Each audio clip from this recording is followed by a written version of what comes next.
នារីជនបទវគ្គ4ពុកម៉ែបងប្អូនវគ្គ4ឆ្នាំងមាត់2សាច់ជ្រូកអាំងជាមួយនឹងគ្រឿងធម្មតាបូករួមជាមួយនឹង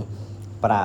ញ៉េហូបជាមួយនឹងជ្រក់ល្ហុងសាច់ជ្រូកអាំងសាច់ជ្រូកសាច់ស្មាមុខយកមកប្រឡាក់អាំងបែបនេះថាក្រហមសគមពណ៌ពងកាឡាតមកជុំនឹងងុំនឹងអាំងមកសក់ខ្លាញ់នឹងឆេវហើយ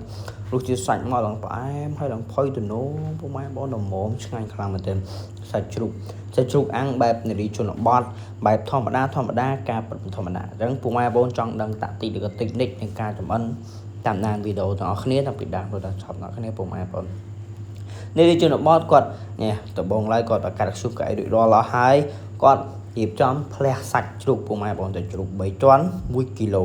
ជ្រូក3ជាន់អធិស្ឋានពុកម៉ែបងសាច់ជ្រូក3ជាន់សាច់ជ្រូកសាច់ស្មាមុខខ្ញុំច្រឡំថាសាច់ជ្រូក3ជាន់ពេលចាំយកសាច់ស្មាមុខយកមកអាំងមកពុកម៉ែបងសាច់ស្មាមុខកន្លះគីឡូដូចជាអស់7000សាច់ស្មាមុខកន្លះគីឡូ7000តែខ្ញុំអត់បានចម្អិនហូបទាំងអស់ទេគ្រាន់តែចម្អិនតាមតែ3-4ខាំទេយកមក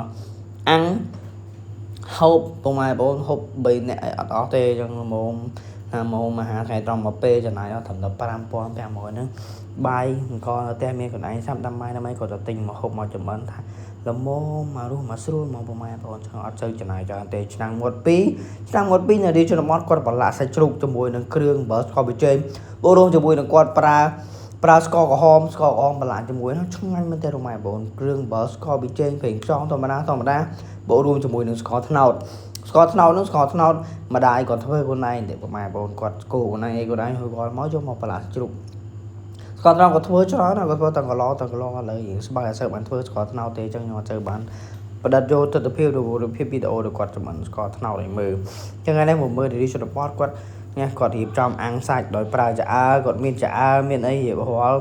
គាត់លាងចាអើទៀតអីស្អាតបាទជាមួយនឹងដងសពដៃធម្មតាបែបចុកត្រៃជនបទមានជាអីលោទៀតចក្រានសុកស្រែចក្រានជនបទបូករួមជាមួយនឹងការអាំងមានត្រឹមតែ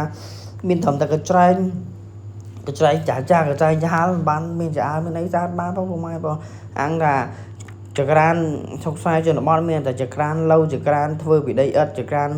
បិទដីឥដ្ឋអីកាត់មុំ3មកដាក់អាំងសាច់ពុកម៉ែបងឆ្ងាញ់ដូចគ្នាស្ងួយឆ្ងាញ់អាំងសាច់មកស្រួលល្មមមកឆ្អិនមិនឲ្យខ្លោចមិនឲ្យឆេអញ្ចឹងមកល្មមមកស្រួលមកប្រែប្រួលបានល្មមស្រួលគួរសមណាពុកម៉ែបងឆ្នាំងមាត់2នារីជនបទគាត់អាំងសាច់ជ្រូកមើលមកថានឹងក្រហមចន់ចាអើល្មមថាមកថ្ងៃត្រង់បាយថ្ងៃត្រង់ជាមួយនឹងជ្រូកល្ហុងនៅគ្នាហូប2នាក់គ្រួសារខ្ញុំជាមួយលោកឪពុកអីគាត់ល្មមថាមកឆ្ងាញ់មកពុកម៉ែបងចំណាយអស់ត្រឹមតែ5000ឬ5500ចុះពុកម៉ែបងនារីជនបទក៏អាំងសាច់ចឹងញញែបដាផ្លុំបដាក្តៅបដាហើយបូករួមជាមួយនឹងថ្ងៃត្រង់ចក្រាននៅក្រោមដើមឈើទៅអត់ទៅក្តៅណាទេហើយចក្រានបែបសុកស្រែជនបទហ្នឹងហើយថាគាត់ថាមួយគេហេវបាយចឹងគាត់ឲ្យមើលសាច់ជ្រូកគាត់ឆ្អិនហើយគាត់បង្ហាញពីសាច់ជ្រូករបស់គាត់ថាតែសាច់ជ្រូកខ្ញុំឆ្អិនហើយមើលទៅតំណងហូបអត់តំណងហូបមែនតើគាត់ថាតំណងណាសាច់ជ្រូកពណ៌ឡើងក្រហមឆ្អិនចាគាត់បង្ហាញលេចកើតចឹងទៅបងត្រឡប់ឃើញ10ឆ្នាំគាត់ថាគាត់ចង់និយាយថាសាច់ជ្រូករបស់គាត់ហ្នឹងពណ៌ក្រហមល្អមែនតើពណ៌ក្រហមស្រស់ហើយអត់ខ្លោចអត់ខ្មៅខ្លាំងអីទេម្ល៉េះម៉ោមហូបបានអញ្ចឹងគាត់គ្រាន់ចង់ប្រាប់ប៉ុណ្្នឹងឯងគាត់លើកពីបងឲ្យមើលគាត់ចាប់ដាក់ចានមើលមកសាច់ជ្រូកប្រហែលជា4-10ដុំហ្នឹងចែកខ្ញុំមួយគ្រូសាខ្ញុំរួចរាល់ហើយចាប់ឲ្យលោកពុកក្មេងអីគាត់យកទៅភាសានោះហូបជាមួយគេថាឆ្ងាញ់មែនតើម៉ែបងគាត់